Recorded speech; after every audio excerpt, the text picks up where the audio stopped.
Good morning. My name is Carrie Uva, and I'm part of the Greater Downey Association of Realtors. And we are now going to do a report on our CAR business meetings and legislative day that we as state directors all attended this past week. So first, I'd like to call on our president, Tyler Worth, who will give his report. Hello, good morning, everyone. Tyler Worth here, president of the Greater Downey Association of Realtors. Just got back from Sacramento at our California Association of Realtors Legislation Day. A lot of information. We'll just get right into it. I just have a few items I wanted to report on regarding the wildfires that we had throughout LA County this past spring, or I'm sorry, winter. The CAR Disaster Relief Fund was actually able to grant about 100 families that could be realtor or non-realtor, just the progress of relief for during those devastation. So, a couple other things is we are projecting an extra 15,000 more home sales in the state of California, which is really good. And they are projecting that home prices are going to keep on increasing and projecting that rates will slowly, drop over the next few months. So wishful thinking, fingers crossed, get out there. Don't stop working, and it'll be a good year for the rest of us. And that concludes my report. Thank you, Carrie. Great. Thank you, Tyler. Next, I'd like to call on Jose Perez to do his report on the Committee of Taxation and Government Finance. Good morning. Good morning. Thank you, Carrie. Jose Perez here. There was a few action items in that committee. First one being SB 336, which is real property tax welfare exemption to modern income housing. And CAR's motion was to expand the property tax exemption for nonprofits. That passed. The next action item that we went over was AB 1435, Gwen. That was personal income tax law. So talking about corporate tax law credits, cleanup costs to offset private property owners' costs related to cleanup and deference of encampments and illegal dumping. So they voted to be in a watch position for that one. They're definitely keeping an eye because that's happening with a lot of business owners and the encampments that are happening outside their businesses. Next, they voted on the federal level, which is the capital gains incentives for selling homes to households impacted by natural disasters. And the motion was for CR to support and encourage NAR on the creation of capital gains incentives for investors only who sell their properties to household impact for people who were impacted by natural disasters. And they put a watch position on that one. And the last action item that I have is that CR opposed recent federal proposals to cap federal tax businesses and state local tax SALT, and that one passed. So that concludes my report. Thank you, Jose. Next, I'd like to call on Julio Midolo, who was part of the Realtor Risk Management and Consumer Protection Forum. Good morning, Carrie, and good morning, everyone. So some of the callouts that we discussed during our forum, a lot of agents throughout the nation are still taking listings and putting them on the MLS within the required time. So if agents are going to take a listing, we want to make sure that you guys are either getting the proper authorization through the seller exclusion from the MLS, not to put it on the system, but make sure you guys have all this documented. That seems to be a very big call out where agents are just holding on to listings, trying to double end. Also, the buyer representation form was an issue. A lot of agents are submitting their buyer representation agreement at the time that they're writing their offer, which again is a big violation. Agency starts the minute you start helping these buyers, so you have to make sure that the agency relationship is established from the very beginning, not at the time of the offer being written. Also, part of that contract, a lot of people are not writing if it's exclusive or non-exclusive.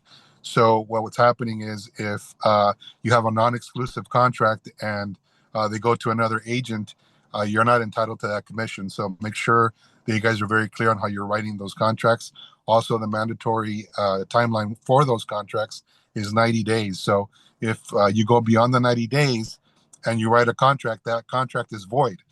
So you guys have to make sure that you guys get the proper extension if you're reaching the 90-day period for that contract to expire. Also, what else did we talk about? We talked about the corporate transparency law was overturned. Last year, a lot of us had to register our corporations to let the government know, or some of you guys know it as FinCET, Vincent, that we had to tell the government who the officers of your corporation were. That law was overturned, so you're no longer required to do that. So if you were not compliant, don't worry about it anymore. Also, something I didn't know that I thought was interesting, officers are supposed to be equipped with a workplace violence prevention plan. That's something that I didn't know. So I think it's important that if your office doesn't have a plan, you guys can log on to the Cal OSHA website, and that'll give you the procedure as to what your offices need to do. So if you're an agent looking at this and your broker is unaware, let your broker know. Final call out that we discussed, TCs. There's a lot of unlicensed TCs out there that are running with your contracts, and you ultimately, the agent, really ultimately the broker, is the one who's on the hook for you as an agent if you make a mistake or your TC makes a mistake. So I think a lot of agents are relying on what they call transaction coordinator people in your offices that are really just running with your entire transaction. And honestly, shame on the agent, because the agent doesn't really understand the contract or is not taking the time to understand the contract. So make sure that you guys are familiar with the contract, even if you have a TC. It's ultimately your broker's responsibility and your responsibility to make sure that you guys are in compliance. And then in sometime in June, there's going to be a lot of changes in the contracts and additions to the contract. So make sure you guys look out for those. And that completes my report. Thank you. Great, thank you.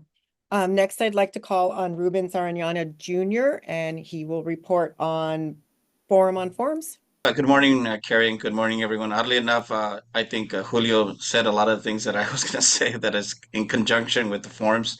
I can share with you that there is going to be a webinar that's going to be held by CAR June 10th. So look out for that in regards to the changes that are going to be made in regards to the forums. In regards to your BRBC, be very cautious that you don't extend beyond the 90-day period because, as mentioned, it's not valid at that point. There was an occurrence that took place somewhere in the state where an agent went ahead and did it for 4 months, and they, at the time of closing, the buyer challenged the contract, and at the end they didn't end up paying the commission, and so the agent lost out. So obviously you want to avoid that. In regards to zip forms in YouTube called Zip Tips, and the website is www.youtube.com/user/car realtors. And this is a resource for us to really look at all our forms and be able to see them in detail. If you have any questions, obviously we have the hotline as well that you can actually jump into. But that pretty much concludes my report. Great, thank you, Ruben. Next, we have Lena Ariza for professional standards. Yes, good morning, everyone. The hottest thing out there right now is the BRBC and the proper use of the BRBC.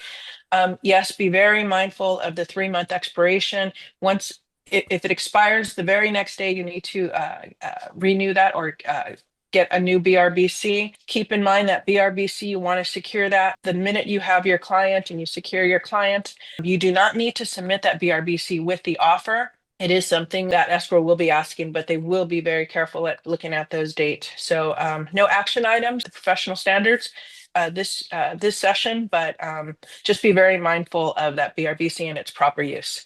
Great, thank you, Lena.